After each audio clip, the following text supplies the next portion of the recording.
Hello, and welcome to today's Idaho Falls Rotary Club program. My name is Liza Leonard, and I am the president of the Idaho Falls Rotary Club.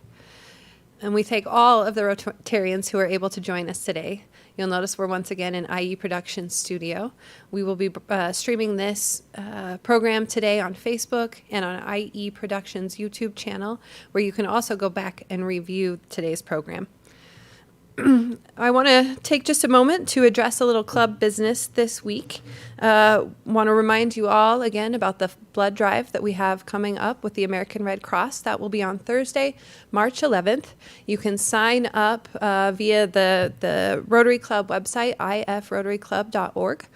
We'd love to have you join us. We'll be doing it at the waterfront here in Idaho Falls from 1 p.m. to 6 p.m. We're seeking volunteers and people to sign up to donate blood. This would be a wonderful service project for us to do as a club for the community. The next item of business that I have is to actually induct a new member to our club. We're very excited to have some new members interested in the club, and today it is my pleasure to welcome Dave Facer into membership into our club. Dave was proposed for membership by Michelle Holt. The proposals were reviewed in accordance with our club constitution and bylaws. Dave, we now proceed to admit you into membership into the Rotary Club of Idaho Falls and to the friendship of Rotary throughout the world. Our principal motto is service above self. And the object of this club and all Rotary clubs is to encourage and foster this ideal of service above self. You are to share in this effort. You have been approved for membership in this club because we believe you to be a worthy representative of your vocation, interested in the ideals of Rotary, and willing to do your share in translating these ideas into action. We look forward to presenting you with your Rotary pin when I can see you in person and a plaque of the 4-way test for your office. Fellow Rotarians, please join me in welcoming Dave into our Rotary Club. We'll now turn it over to Dave for a few moments to join us via Zoom to introduce himself to our members. Dave? Thank you, Liza. I'm honored to be a part of Rotary, the Idaho Falls Downtown Rotary Club. My first connection, I guess you could say, with Rotary was in my previous employment in Utah, where I was invited to several club memberships at the Provo Rotary Club. And I was just really impressed with the attitude of the people, their interest in serving the community and helping each other out. I mean, it's a wonderful networking opportunity, of course, but there's just so much more to it than that. And so I'm really pleased to be a part of this and represent the College of Eastern Idaho Foundation with Rotary. I'm professionally, I'm the executive director of the College of Eastern Idaho Foundation. And it's something that I'm so excited to be a part of. I started in the 2nd of June, actually, of last year. The reason being is that I wanted to be a part of something that is big, but I wanted to be at the beginning. I've had a couple of opportunities to be involved in some things that have turned out to be really big, and I was in the ground floor with them. And I see this an association with the College of Eastern Idaho as one of those opportunities. And one of the things I love the best about my job is pairing people, having a good fit between people and passions. And I just love bringing those two kinds of things together. But I also want to say that there's a service component of this that I'm really excited about, service in the community and getting better acquainted with Idaho Falls and Bonneville County.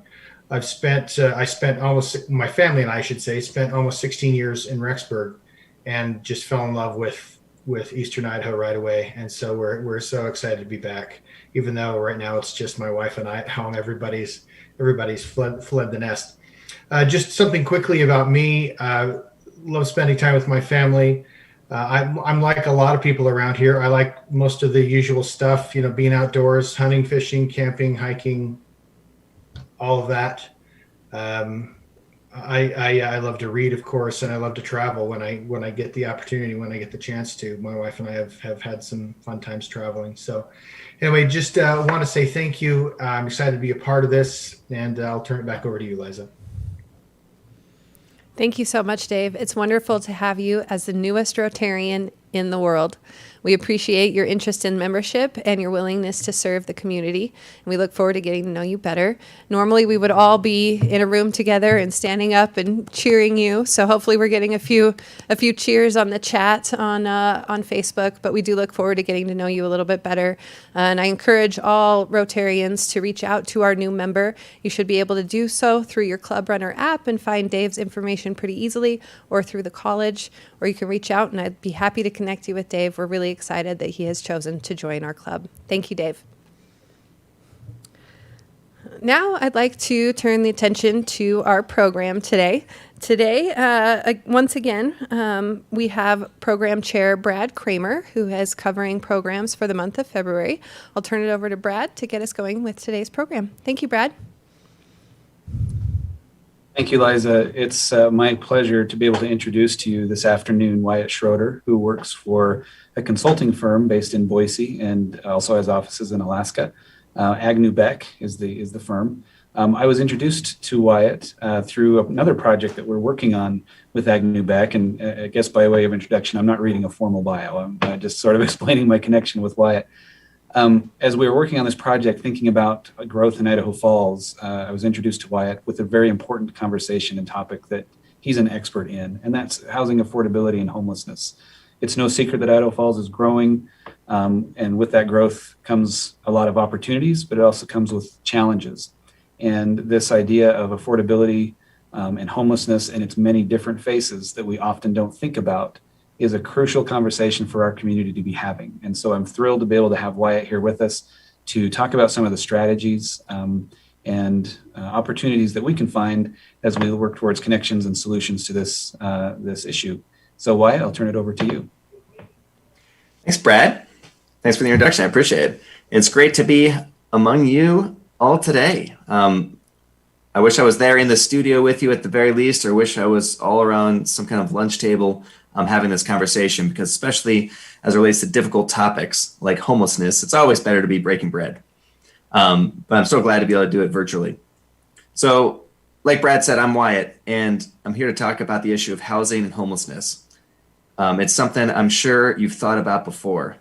And if it wasn't something that you had contemplated a lot, I guarantee that the onslaught of news stories about eviction crises, about job loss, about who's being harmed the most by our COVID-19 crisis has definitely given you pause to think a lot about housing and homelessness right now.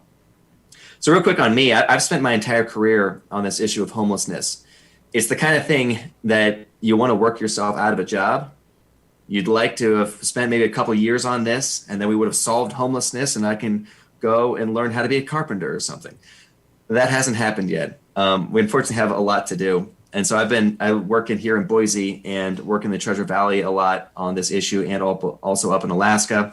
But I'm originally from Pennsylvania and spent a lot of time working on this issue in the cities of Philadelphia and Washington, D.C., in different domestic violence shelters and supportive housing agencies. And so unfortunately, the story of Idaho Falls is a familiar one, and I wish that wasn't true. I wish that sentence didn't have to be said. But Brad and I were talking before we got started, and he was mentioning if I'd seen an article in the New York Times about the crisis in California and how that's spilling over to Idaho. And so our housing crisis that we're living in right now, which you're definitely feeling, I can feel confident about that, is unfortunately getting featured in national news. The author of that article also wrote a book called Golden Gates, which I told Brad I haven't opened up yet. But he talks a lot about this fight around housing that we're going to talk about today. So if you're interested in learning more, that's one place to start. Go look up Golden Gates by Connor Dougherty. So I'm going to share my screen and dig in a little bit. Also, I love that we've got a chat. Please use it vehemently. As I told Brad, I love the hard questions. You can't work on the issue of homelessness without tackling some really thorny issues. And so there's no question off limits. This is very much a safe space. So we're going to spend a little bit of time. I'd like to talk for about 20 minutes or so and then open it up for questions. Housing as health, an affordable housing crisis, ending homelessness. What I really hope you leave is with these four things. Really understand that there's no such thing as health without stable housing. Now, they may not sound like a radical thought, but I'm going to show you that the way that we've approached it as communities and as businesses has not been true to that thought for about 40 years. And so we're having this conversation not just localized for Idaho Falls, but contextualized by our entire country's history of the way we've worked on housing and the way we've worked on homelessness. So understand that housing as health is going to be important. Two, and I'm going to show some slides to make this point, though it may not need to be made. We're living in an affordable housing crisis, not just in Idaho Falls, but around the entire country. And that has a direct relationship to homelessness, as we'll talk about. Three, and this one may actually be a new thought, we can end homelessness. That is actually something that we can do. Homelessness as we know it today wasn't a term for a social ill in the 70s or in the 60s or the 50s. This concept of this housing crisis we're talking about today is actually relatively new. It's only 2 generations old. And so most of our country's history would not use homelessness as a noun. And so there's a lot we can do. I once gave a presentation actually to a group of high schoolers who were the best in their class. They all came together for a number of reasons, and I gave a quick little talk on homelessness. And I asked this question. I said, right now, let's start here. How many people believe that we can end homelessness? And of the 60 people in the room, only one person raised their hand. And I was pumped about it. And I was like, yeah, why did you raise your hand? And he looks at me and goes, well, I figured they wouldn't let you come and speak if the answer wasn't yes. So there's a lot of skepticism around the idea of ending homelessness, and I totally understand it. And we're going to talk a little bit about that. And lastly, there is something you can do to help. This may be a chart you've seen before, and I guarantee it's a chart that you've talked through. It's probably a chart that gives Brad a decent bit of anxiety. For the homeowners in the room, it might be also a chart that gives you a little bit of excitement. Home values are rising in Idaho Falls. So this is census data. Obviously, this will be updated with the new census. So that's why you see some projections in the last couple of years. But the median home value since 1990 has risen from about 70,000 to right around where it is today, about 225,000. Huge growth, massive growth. There's been a number of recessions during that time, including one incredibly big one, and still home values have risen. So there's a popularity in Idaho Falls that's impacting the prices. Well, in typical, the econ textbook would tell you about supply and demand. So then if this chart is true, then why is the other chart true? So this is the number of housing units in Idaho Falls. We're building things. Things are getting built. Just the number of housing units over that same time went from about 32,000 all the way up almost to 60,000. Also huge growth. But it's just that classic reminder of we need to build and we need housing, and housing, the number of housing units affects prices. But unfortunately, one of them is rising much, much faster than the other right now. The number of units we're putting online in Idaho Falls has not been enough to slow down the increasing prices. Now, there's a number of other factors happening in there in terms of our finance and industry, wages and things like that. But the simple truth is still true. We have to build in order to decrease prices, or at the very least to slow them down. And who's that getting felt by? So if we see this increasing of prices, who feels that the most?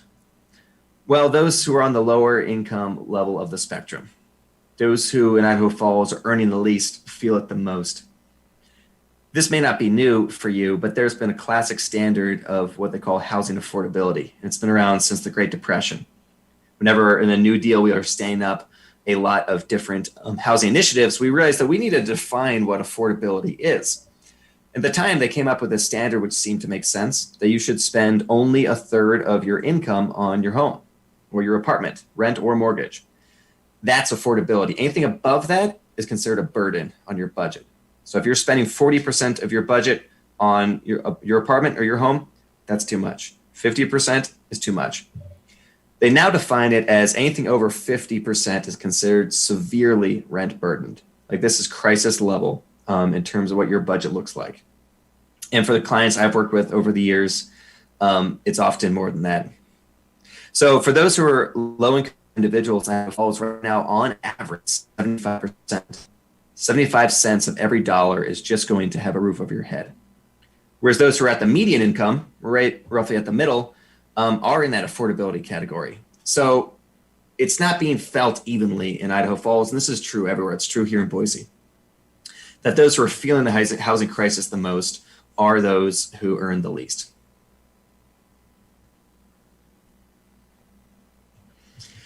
And that really pushes those lower income folks on the edge. There's another trend that we've really seen in housing around the country, especially in the last about 10 years, and it's an eviction crisis. Another book recommendation, I don't know if folks have read the book Evicted by Matthew Desmond. Highly recommend it. I tried to read it as a bedtime story, and I don't necessarily recommend it there. I didn't sleep for probably 3 months, even for folks who should know better like myself. But it's just showing that there's another thing happening here. We haven't really seen mass evictions the way that we're now starting to see them. It's also exposing that we don't really have eviction data that well. So I wish I could show you more specific data than this, but Idaho doesn't track eviction level data the way that some other states do. So it's tough for me to give you a complete data picture of what Idaho is looking like in terms of evictions. But we know one thing. We know that, as you can see on the chart on the left, about 40% of renters in Idaho are at risk of eviction. And this survey data was from last year in July. I'd imagine that number definitely hasn't gone down, and it's maybe precipitously gone up. So, but somewhere north of 40% of renters, almost half of renters, are at risk of eviction. And we've seen that as a trend in the last generation, as you can see on the right across the country. More evictions are coming. There's a lot of trauma. There's a lot of trauma that happens in that process. And that's where we're going with this. So when we think about the intersection of housing and homelessness, this is like a classic kind of homelessness advocate thought, which is that I often get this question, and it's a perfectly fair question, but a little bit inaccurate. Why? What are the leading causes of homelessness? And I usually ask, like, well, what are you picturing when you ask that question? And you'll hear a lot of predictable things, like understandable things. You'll hear about addiction. You might hear about mental illness. But really, at the end of the day, the way we look at it as homelessness advocates is that there's one thing that's true of every client that walks through the door at Club Inc., that they lost their housing. Yes, some might also be suffering with addiction, but there's also a number of people who are suffering from addiction, including some friends of mine that are stably housed. Same thing with mental illness. There are the large percentage, over 90% of people with mental illnesses are stably housed tonight. So there's some precipitous economic event that happens that pushes people over the cliff that leads them to homelessness. And we know it's precipitated by that loss of housing. And so that's where we hyper-focus, as I'll explain here in a little bit, on the housing piece of homelessness. That there's only one cure of homelessness, and it's a safe and stable home. But what kind of home are we talking about? Brad and I were discussing this chart at length in our last time we saw each other. But not all housing is made equal. Not all housing is built for the same person. So there's a common refrain, which is true, but in my mind, not specific enough, which is all housing is good housing. Well, I showed you that chart earlier about the supply of housing. So we know that all housing is good, and that is correct.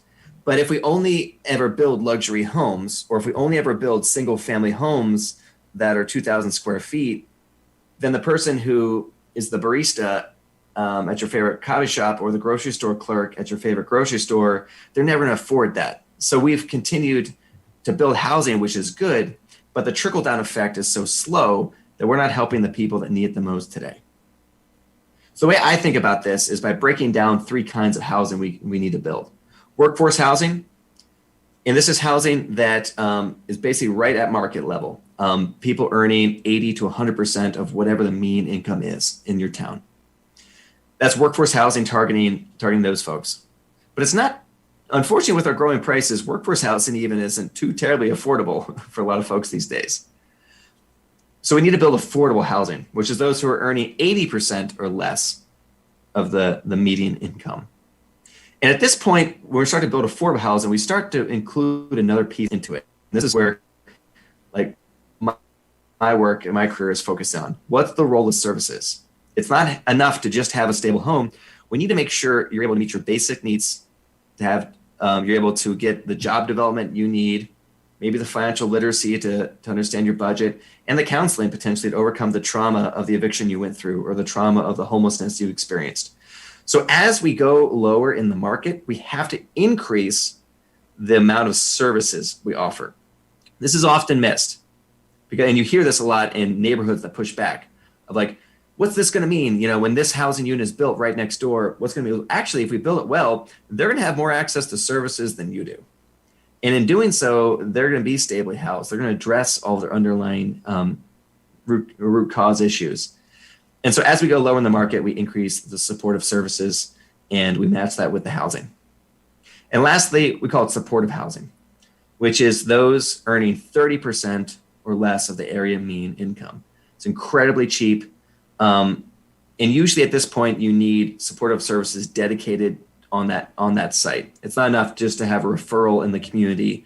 You need to have a specifically services that show up every single day to work with that client. So I say this as a frame, the kind of housing we need to be thinking about to end homelessness. Brad, we get anything from the chat? Let's do a quick check-in. We have one question so far that comes from Mike. He says, as we talk about homelessness, can you define what it is from your perspective?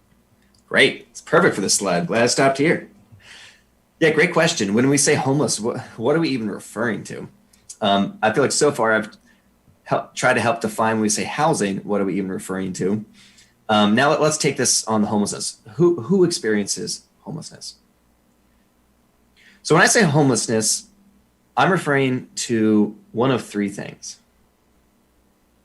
You're at risk of homelessness, meaning you're severely rent burdened and might be evicted sometime soon. So that's like the edge of the cliff. And falling down the cliff, then there's the people who we call are doubled up. So there's a number of kids sleeping tonight on a couch or on the floor in someone else's home. And this is a very common trend that's starting to happen even more. I'm not quite sure what your school district reports, but I know in the 4 school districts here in the Treasure Valley, on any given night, we have about 3,000 kids, students that self-proclaim that they're experiencing homelessness. And so they might be literally sleeping in a car tonight, or they might be doubled up with putting 3 families into a house. And that's always short term, right? Eventually that grace runs out, unfortunately. And then the last category is what we call literal homelessness. Someone who's sleeping tonight in shelter, who's sleeping tonight on the street. So those are our 3 categories: at risk of, doubled up, and literally experiencing homelessness. So let's maybe answer the who. So who are these folks? Here's just some stats that are kind of like national stats. The large majority of about half our population that experiences homelessness are families in the country. Families. And it's because these are kids. On average, the size of family is about 3.5. So you can kind of picture who we're talking about. And more times than that, we're talking about a mom with kids, a single mom with kids. Family homelessness is 100% a women's issue. And unfortunately always has been. And the reason it is because one of the main drivers of family homelessness is domestic violence. It's domestic violence, which unfortunately 1 in 4 women in the country will experience in their lifetime. So for homelessness, it's about 25%. So it's 1 in 4 women will experience domestic violence just nationwide. For someone experiencing homelessness, it's 3 in 4. 3 in 4 of the women that experience homelessness have experienced domestic violence. So that's a huge driver of why we see kids on the street. It's why we see kids doubled up. And obviously there's also single adults. So single adults are more likely to have deeper needs for mental illness, deeper needs for addiction. But it's not everyone. A lot of folks are just getting knocked off the economic horse, especially right now. And the last population is youth, unaccompanied youth. We don't have good data on this population in Idaho, unfortunately, but we have an emancipation law, for instance, in Idaho, that says if we identify you as a kid who ran away, we protect you with parents until you're at the age of 18. So if that's the case, then a lot of folks won't raise their hand to admit that they're experiencing homelessness because they left that home for a reason. And so unaccompanied youth is kind of the third population. So those are how we kind of think about it. Families, single adults, and unaccompanied youth are the three big buckets of people experiencing homelessness. And homelessness, unfortunately, in Idaho is increasing.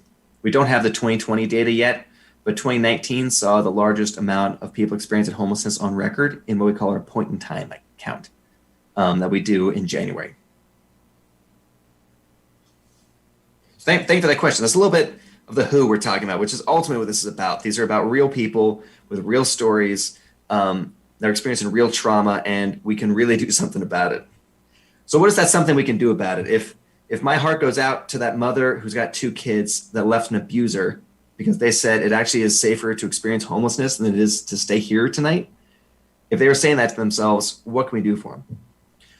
Well, what we do for them now is very different than what we used to do as a country. And so I want to do a real quick history lesson on some of this work, and this may be familiar to a number of you. Housing readiness. So in the 70s and the 80s, we started deinstitutionalizing. And this is probably a part of the story you know. So we started looking at the way we did mental health, and we said, why is everything one flew over the cuckoo's nest? Like, this can't be right. And so we started shutting down our mental health institutions. And so, which had a lot of good ideas to it. The downside is we didn't plan for what happened next. Without anywhere to go, and without the stability around them, a lot of people end up on the street. So in the 80s and in the urban crisis, we started seeing people on the street for the first time. And we said, don't worry about it. We have shelters set up. People will go to shelter. They'll stay for a little bit, and then they'll course correct. They'll figure it out for themselves. It'll be okay. Well, that happened, and this is a stat from today. Nationwide, about 17% of people will go to shelter and then be able to solve the problem for themselves, get stable housing. About 17%. And so we looked at that in the 80s and we said, hold on, 17%, it's happening, but that's not a lot of people that are going to shelter. And this population is increasing. There's got to be more. And so we created this thing called transitional housing. What if people just need longer? What if shelter's not long enough? Let's put them into a home that's not theirs, and they can stay there for up to 2 years. And at the end of that, then they'll have learned the skills, and then they can move into permanent housing. So we put this transitional housing, and it worked a lot better. It worked for about 40% of people. 40% of people would graduate from transitional housing and get stably housed, but still more than half were failing out and falling back into the street. And so this housing readiness is what we called it, is that we thought that people had to earn housing. That it wasn't enough just to see me as Wyatt and go, you deserve a home. We said, no, you have to prove that you deserve a home. And so you prove it by going to shelter and then qualifying for transitional housing, graduating that program, and then you can have a safe and stable home that's yours. A psychologist was seeing all this happen, a guy by the name of Dr. Sam Simburis in the late 90s in New York City. And he just kind of started thinking, as a psychologist, he's like, wait, I think people are picturing their own brain when they think of this population. They're picturing what I maybe could do, Wyatt, with all of my upbringing, my education, and who my parents were. But it's not actually the same brain. When you're experiencing trauma, your frontal cortex doesn't operate properly. When you're experiencing trauma, you literally the futuristic thinking in your brain is diminished. And so why are we expecting people whose futuristic thinking should be thinking about some of these job skills that are going to benefit them in 5 years? They're going to be thinking about some of this financial literacy training. Like, why are we not necessarily thinking more immediately? So I'm just reading stat, Brad's sharing.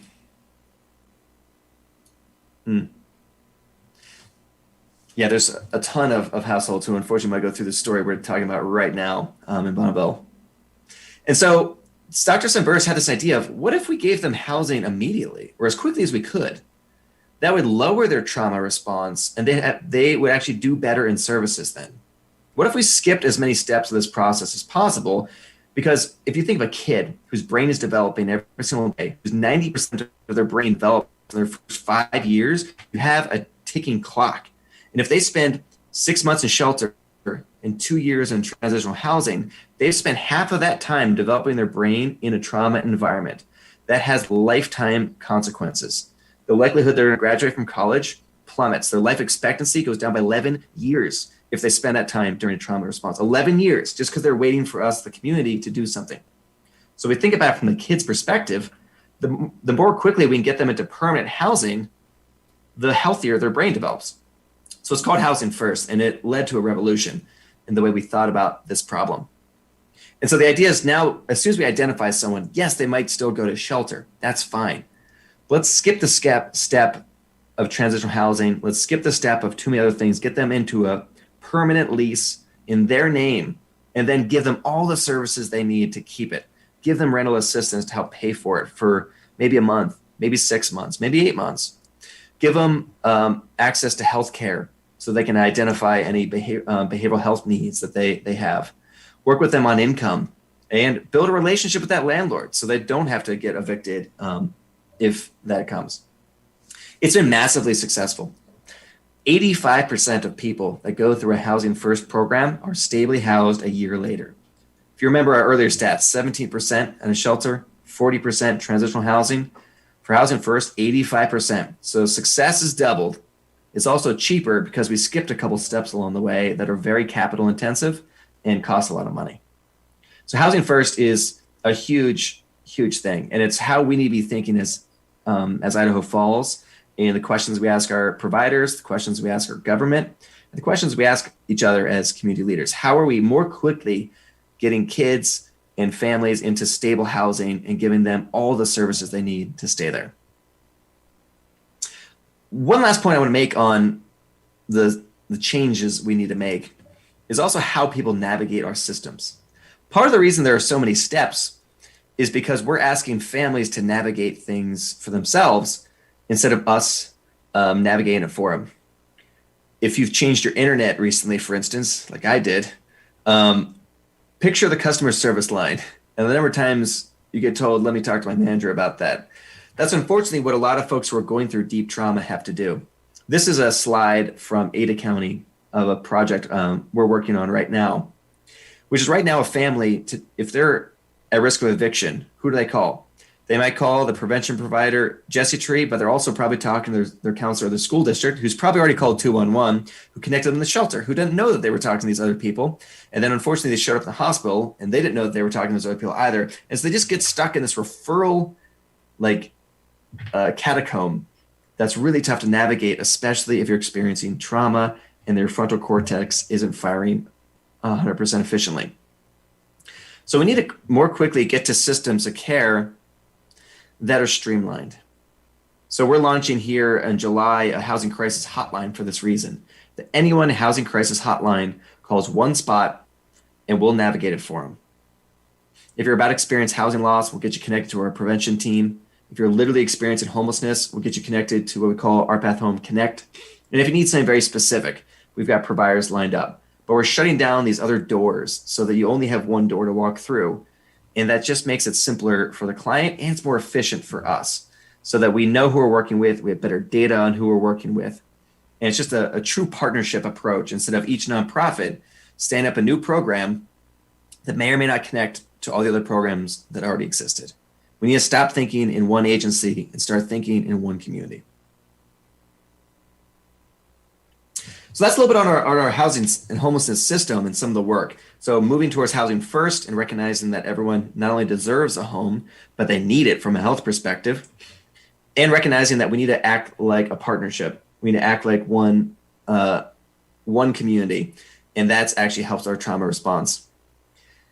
And I offer this up to say this kind of classic question of whose problem is this? And everyone's got their own answer. And if we were in person, I'd love to ask you this question, and maybe you can in the chat, whose problem is this? Who bears responsibility for solving homelessness? Of course, the very predictable answer from my standpoint is that it's all of ours. Yes, government has a role. Government cannot and nor should do it alone. Individual charities have a role, but they can't do it alone either. We need businesses staying up. We need individuals in neighborhoods, just like this book discussed a lot. And Brad and I were talking about some developments coming through your community right now. We need people saying yes. We need people saying yes to housing. Housing that, yes, may house someone that doesn't look like you or doesn't share your life experience. In some of my presentations in person, I often ask, how many people have ever rented? And as you can imagine, regardless of the room I'm in, 100% of people, for the most part, raise their hand. But yet we somehow forget that, it feels like. And so somehow renters get demonized, even though anyone who's got millennial kids knows that we're looking at homeownership differently from those who went through the Great Recession. And frankly, homeownership is also becoming less attainable as our prices increase. So yes, we need to open up our arms for renters as well. Yes, in our neighborhood, and neighborhoods of all kinds. Because one thing that we've learned through social science research is segregating incomes is really bad for our community. Integrating multiple incomes, the way we built neighborhoods in the early 1900s, is incredibly good. It's thriving. You know, we get different kinds of businesses, different kinds of restaurants, and it leads to healthier outcomes for kids that grow up in those integrated environments of different income levels. So it's all of our responsibility to, I think, ask these tough questions about housing homelessness. What can my government do? What can my business do? What can I do? And so some considerations that I've shared with Brad and others is it really starts with good planning of bringing people that aren't always in the same room together, which it sounds like is already starting to happen at Idaho Falls, which is amazing. Of bringing not just nonprofits together to figure this out, but bringing public-private partnerships together. That's how these communities have started making a big difference. And then evolving those public-private partnerships into a true systems approach, asking the question, how does a family navigate our system today? How does a family who's about to be evicted, how would they know who to call? Who would they call? Are they calling them? And analyzing what's true in your community and what should be true in your community. Then lastly, to that last slide, just embracing our role as a leader to address homelessness. The last thing I'll say on where we started of can we end homelessness, the reality is that we already are. It doesn't feel like it as much with all the news coming from the West Coast, but what's happening on the West Coast is actually, to be honest, very unique. Homelessness is not increasing around the country like it is on the West Coast. And so homelessness, especially in a targeted approach, can make a huge difference. In the last 10 years, 70 different jurisdictions have ended veterans homelessness. 70. Now, you might be thinking these are all just small towns, but the entire state of Virginia, the entire state of Connecticut, the entire state of Delaware have ended veterans homelessness. The city of Philadelphia, the city of Salt Lake, the city of Houston have ended veterans homelessness, having a targeted approach towards one population, understanding everything about them, building a system and a partnership that works for them, and they get into work with businesses, government, individuals, and nonprofits all on the same team. The same approach has really worked for chronic homelessness, the people that bear the brunt of our stereotypes, the people that are more likely to experience long-term homelessness. Over 25 places have ended chronic homelessness, including Cleveland. Now, I'm from Pennsylvania, so I don't know how much you know about Cleveland, but if Cleveland can end chronic homelessness, we can too, Idaho Falls. We absolutely can. So there's a ton of good things that are happening, though it doesn't always feel like it. They call economics the dismal science, and I'm pretty sure working in homelessness is very much like the dismal charities. Like it always feels like a burden, but a ton can be done, and a ton has been done.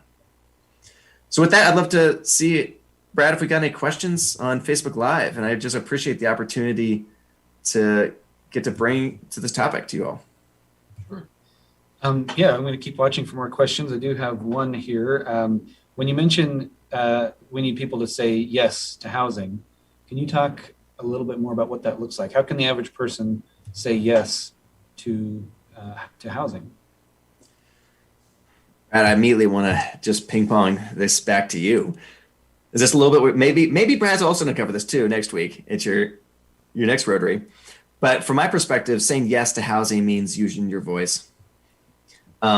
socializing these conversations, I think, matters. So if you're involved in other civic groups, bring this up. The way I sometimes mention it is this is a boardroom and a dining room conversation. So talking about it with your family, I think, is huge. To say, like, what do we want in our neighborhood? What, do we have some of these questions? Am I reading books like Evicted and kind of looking to see, hold on, am I being as welcoming as I can be? And then bringing some of those conversations to your business. Like, hey, is our business comfortable with housing coming into this property? And once you get to a yes with that question, that means showing up. So Brad gets the lovely responsibility of getting to hear all the public testimony that comes through planning and zoning and then appeals to city council. And usually people only show up if they're against things. It's just a truism, not just for housing, but for all things in our community. And I just think as people, we just have to, and leaders, we have to get better about being vocal about the things we do want. And so saying that, yes, I want my barista and my grocery store clerk to have good, awesome housing that's walkable to downtown, we need to say that out loud. And I think that everyone deserves a home, and health is housing. We need to say that as well. So I would say, like, talking with your family, talking at your boardroom, and then showing up whenever Brad opens up public testimony is how we can say yes. Brad, do you have an answer to your own question? That would be a refreshing change to have testimony and support at a public hearing. But I wholeheartedly agree. Using a voice, public hearings in Idaho are one of the strangest setups ever, because we only invite the people specifically who are generally opposed. We never send a direct notice to those who would normally be supportive. They don't know about it. Yep. So it's a really interesting thing. So figuring out how to show up is really key. We did just get a question on Facebook from Mike that says, are there risks to attracting more people in need if you provide housing first? Yes, Mike, thank you. Thank you for asking that. It's a great question, and I know a question in a lot of people's minds. Right now in Ada County, we're running something we're calling the Campaign to End Family Homelessness. Our family homelessness numbers aren't anywhere near what Portland or Seattle are seeing. And no community has ended family homelessness, and we'd love to be the first and have it be a model that you can just take to Idaho Falls, you can take to Coeur d'Alene. But we get that question a ton. It's like, hold on, if we do this campaign, won't people start showing up? And Mike, they've actually done some studies on this, and it basically explains about 5%. The studies are showing that what your town is known for in terms of its services only explains about 5% of people's movement, which makes sense, I think, if you think about it. Of like, what would convince you to move? What would convince anyone on this call to move? Rarely is it's usually family oriented and job oriented, and this is true also for people experiencing homelessness. So, for instance, I know some local data because we now track it through our triage team I mentioned, and we asked where people last were, and 90% of people are already in Idaho. And so it's only about 10% of the time are they coming from out of state. And that's held consistent on the 5 years we've tracked it. And so we kind of just view that as like, oh, there is a certain transience that exists, but it's not unfortunately explained by the number of services we offer. And this last point is a little bit of a harsher truth, but I think one we know. No one's going to move to Idaho for services. We're not offering anything close to what they're offering in Portland, what they're offering in Seattle, even what they're offering in Salt Lake. Like, I wish we were known for that. I wish we were offering more services, had more nonprofits, had larger government programs. But due to our taxing structure, due to a lot of choices we've made as a state, we're one of the few states that has no state funding specifically for housing and homelessness. We're one of the very, very few states, for instance. So we're not able to offer a lot, unfortunately. So frankly, if people call, and I've been on these calls, we tell them to stay where they are, that we unfortunately won't be able to help them as much as most other towns will. So I kind of wish we were known for that, Mike. I wish that was a problem we were having, but unfortunately it's not. So another question, you've talked about this a little bit, but can you talk about other successful community partnerships? And I'm thinking in particular when you explained to our Planning and Zoning Commission about the Yes in God's Backyard program there in Boise.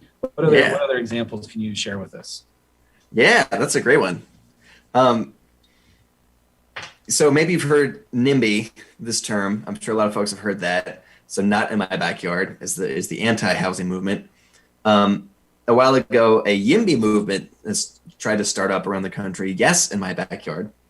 And this was a new one for me about 2 years ago. And this is a cool, innovative way of thinking about this, is yes in God's backyard. So a number of churches have really started to get loud about this and recognizing, if you look across the country, who are the big landholders, kind of generally government and faith communities have a lot of land. And so maybe you were looking at part of that parking lot differently, and you're like, you know what, I actually really need this half acre or this quarter acre somewhere. What can we do with it? And so churches are starting to build things, which is really, really exciting. I know for my church, this is something I'm now leading a task force on this exact question. We've had two incredible 100-year-old homes that are falling apart that we're in the process. Either we're gonna have to probably scrape them and build something anyway. And a lot of the community originally was like, let's just sell it. Let's just sell it and put it in the piggy bank for the church. And really at the end of the day, we said, no, that's not what we're about as a faith community. Like, we're about giving opportunities for others and showing faith in action. And so we're now have a task force to say, what would it look like if we built something there? And, we're not property managers. We don't need to be, but we can partner with folks in the community. A church is meant to be a place of partnership. And so it's led to an unlikely partner, i.e. a church, leading a development conversation. And so it's led to this very cool conversation about like how we are our brothers and our sisters' keeper in a very real and tangible way, outside of a plate offering. And so I think it's a question I wish every faith community would be asking itself. And maybe you don't have land and it's not as relevant, but you could support another church in their process. But I think, I like this idea of partnerships being unlikely fellows coming together and asking, how can I say yes?